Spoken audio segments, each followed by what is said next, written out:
নমস্কার বন্ধুরা, আমি স্পাইসেস অ্যান্ড ফ্লাওয়ার থেকে শ্যামলী রায় বলছি।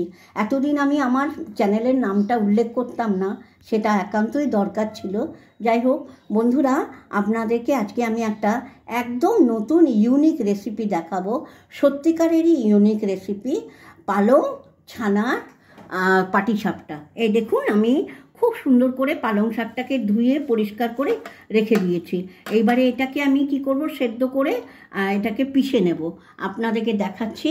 আর আমি জিনিসপত্রের মধ্যে নিয়েছি প্রচুর জিনিস, এতে অনেক কিছু লাগে, যেমন কাজু নিয়েছি, আমন্ডস নিয়েছি, এখানে কিশমিশ নিয়েছি, ছানা নিয়েছি। এই কাপের পরিমাণেই আমি সব করব।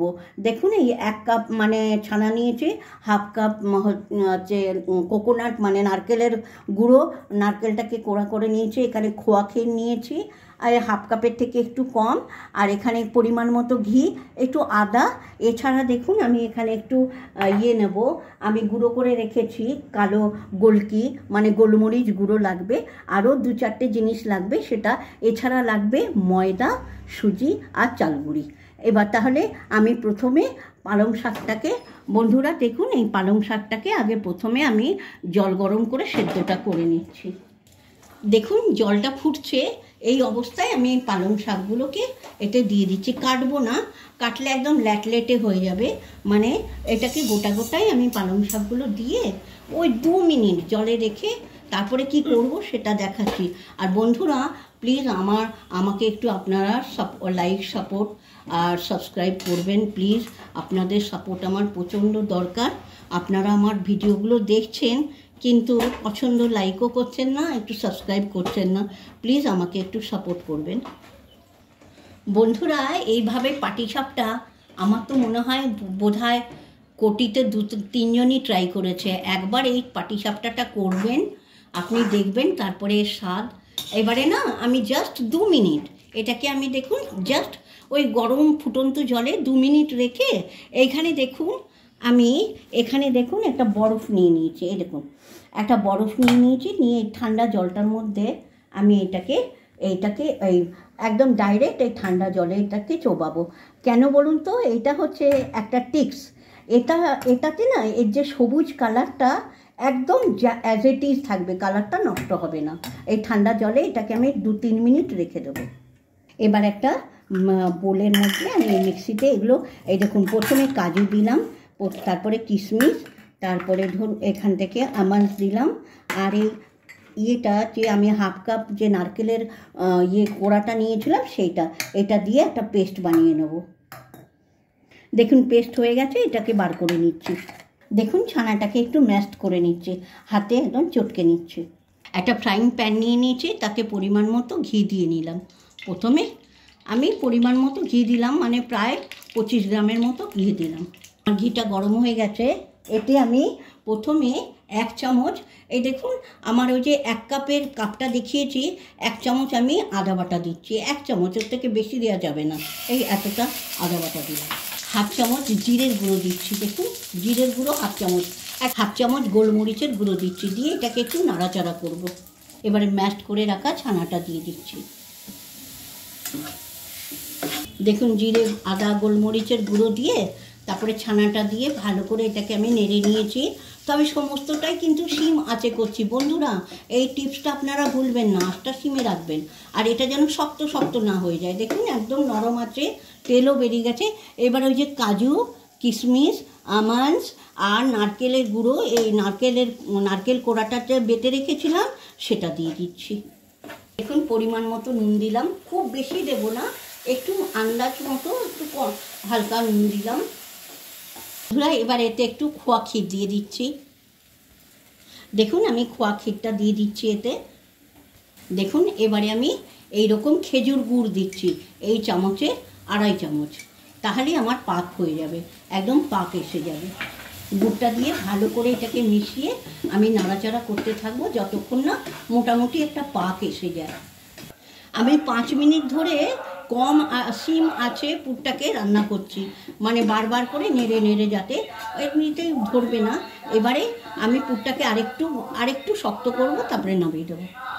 ঠান্ডা জলে ভিজিয়ে রেখেছিলাম বলে বরফ জলে একদম কালারটা আরও ডিপ সবুজ হয়ে গেছে। এবারে এটাকে আমি চিপে একদম চিপে নেব, নিয়ে এটাকে আমি বেটে নিচ্ছি। দেখুন পুরটা সম্পূর্ণ হয়ে গেছে। এবার একটু শাহি গরম মশলা দিয়ে এটাকে নাড়াচাড়া করে নামাচ্ছি। আর আপনাদেরকে একটা টিপস বলে দিই, এটা একটু নুনটা যদি কম খেতে চান তাহলে একটু নুনটা কম দেবেন। আর একটু নোনতা হয় পুরটা, তো অনেকে একটু পছন্দ করেন না, তারা একটু কম দেবেন। আর যেটা সবথেকে বড় ইম্পর্টেন্ট ব্যাপার সেটা হচ্ছে, দেখুন কি সুন্দর হয়ে গেছে পুরটা।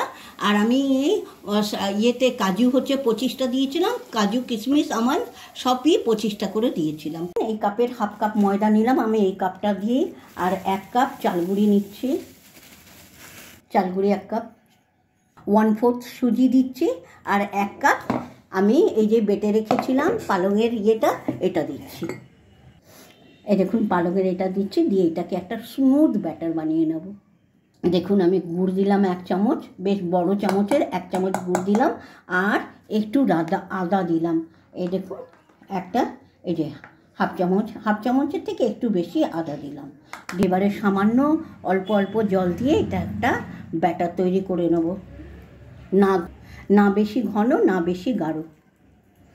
দেখুন মিশ্রণটা যেন এরকম ঘন ঘন হয়, পাতলা হলে উঠবে না একদম। দেখুন এই রকম ঘনত্বে আমি ব্যাটারটা তৈরি করে নিয়েছি।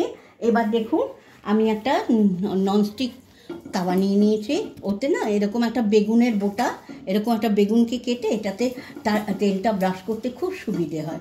এবার তেলটা ব্রাশ করে দিলাম। এবার এতে আমি 1 হাতা ব্যাটার দিচ্ছি,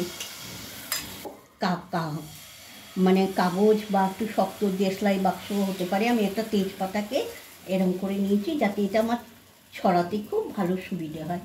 একদম ইউনিফর্মলি ইকুয়ালি সব দিকটা সমানভাবে ছড়িয়ে দেব। দেখুন এইভাবে ছড়িয়ে দেওয়ার পর এটাকে পুরো হতে দেব, একদম দেখুন শুকনো হয়ে আসবে, তখন আমি ওতে পুরটা দেব। পুরটাকে এরকম চ্যাপটা করে নেব যাতে সব জায়গাতেই পড়ে।